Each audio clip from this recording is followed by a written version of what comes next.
وقتی به تاریخ جهان نگاه می‌کنیم، نام امپراتوری‌های بزرگی مثل روم، هخامنشیان یا بریتانیا را می‌شنویم. اما آیا می‌دانستید سرزمینی در قلب آسیا وجود دارد که روزگاری پایتخت و خاستگاه بزرگترین و قدرتمندترین امپراتوری‌های روی زمین بود؟ سرزمینی که فرمانروایانش از هند تا اصفهان و از آسیای میانه تا مرزهای چین را زیر پا داشتند. به کانالی سایه تاریخ خوش آمدید. امروز می‌خواهیم رازهای پنهان امپراتوری‌های عظیمی را فاش کنیم که از دل افغانستان برخاستند، اما امروز در قبار تاریخ فراموش شدند. اولین آنها امپراتوری غزنویان بود.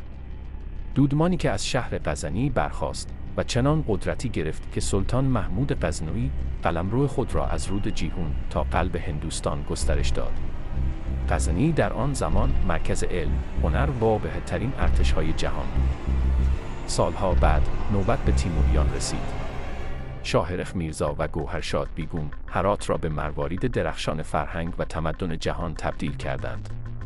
دورانی که در آن بزرگترین معماران، شاعران و منجمان جهان در این خاک پرورش یافتند. و کمی عقب‌تر که برویم به امپراتوری رازآلود کوشانیان میرسیم. تمدنی عظیمی که بگرام و بلخ را مرکز تجارت جاده ابریشم قرار داد و فرهنگ شرق و غرب را به هم پیوند زد. اینها تنها گوشه‌ای از عظمت سرزمینی است که همیشه در چهارراه تاریخ قرار داشته است. اگر به فاش شدن رازهای پنهان تاریخ علاقه دارید، حتما کانال سایه تاریخ را سابسکرایب کنید و نظرتون را در کامنت ها برای ما بنویسید. به نظر شما چرا این عظمت تاریخی در دنیای امروز کمتر بازگو می شود؟